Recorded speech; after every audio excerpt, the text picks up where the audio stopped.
Since the beginning of the HIV/AIDS pandemic, a small group of scientists and researchers have been searching for the origin of AIDS. 3 theories have emerged so far. They are natural transfer, serial passage, and oral polio vaccine. Ladies and gentlemen, please welcome to the stage for this very special moment, Dr. Bob Gallo and Dr. Luc Montier.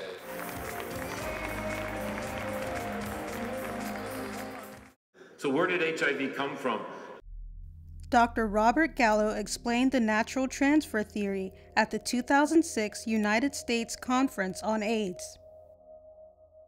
It came from African primates into man, undoubtedly into hunters. Everywhere where there are primates, humans use them for food. That's true in China, it's true in South America, it's true in Africa. In rural parts of Africa, you can't go to the supermarket and buy a pound of ground beef or some frozen chicken. The meat you get is the meat you bring in from the forest. And if it's a monkey, it's a monkey. If it's an antelope, it's an antelope. If it's an anteater, it's an anteater. Well, what do hunters do? They sometimes have the animal bite or scratch, or they clean the animal. They skin it, they cut themselves, or their wife cuts themselves.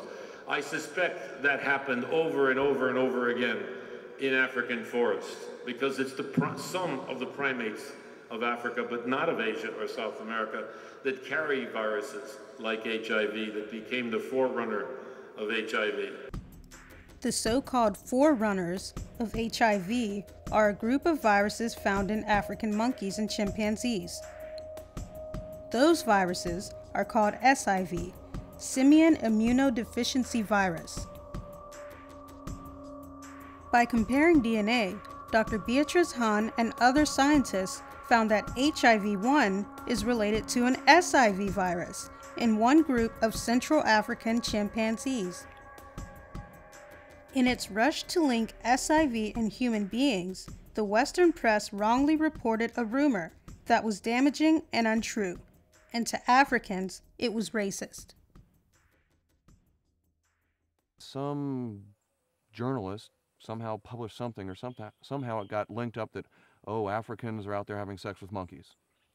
And so Africans didn't want to have anything to do with this. You know, it's just one more abuse in their mind. Every possible kind of slander you can imagine was laid on the Africans about this.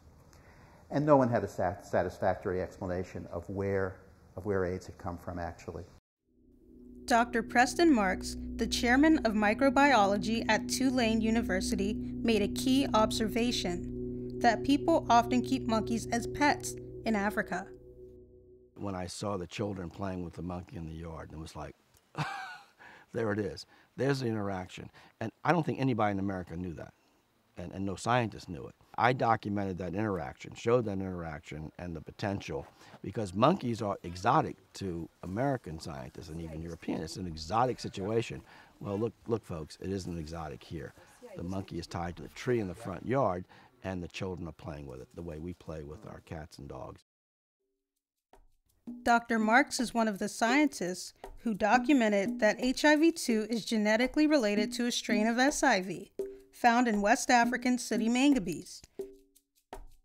His research also shows that even when human beings become infected with SIV, it does not automatically turn into HIV. When I went to Sierra Leone and found SIV-infected sooty mangabeys and then surveyed the people, I didn't find those little outbreaks that I thought I was going to find. So I said, well, there's SIV in the households with the monkeys and in the market, in the bush meat, but yet these people aren't catching AIDS from monkeys. Yeah, bush meat is the local, it'd be the equivalent of deer, rabbits, quail that we're hunting in the U.S., and they just happen to call it bush meat. We call it game. At one point, it was thought that people were getting SIV from bushmeat, but according to Dr. Marks's research, that's not true. I think the evidence is strong that you cannot catch AIDS from bushmeat. It's a little bit of a compromise for me to eat bushmeat. When somebody gives me a party, and a welcoming party, and they bring pepper soup, it's often made with some kind of bushmeat. And I eat it, and I'm going to be a gracious guest, just as they're a gracious host. Yesterday was an obvious example where I didn't turn it down. We had pangolin liver, And that wasn't bad, actually. That wasn't bad at all. However, the natural transfer theory does not explain how SIV, a mild virus in humans, became the deadly HIV. And it does not scientifically explain exactly what launched the HIV/AIDS pandemic. At some point, probably in the 50s, 60s, social change, I don't want to, this gets soft science. It's not clear why people migrated into cities. At least it's not clear to me. But when they did, the rainforest kind of came to the city. How did it become global? How did it become epidemic? Societal changes breed new epidemics. Think air conditioning, Legionnaire's disease. Think Lyme disease now because the forests are shrinking and deer are in some people's backyard.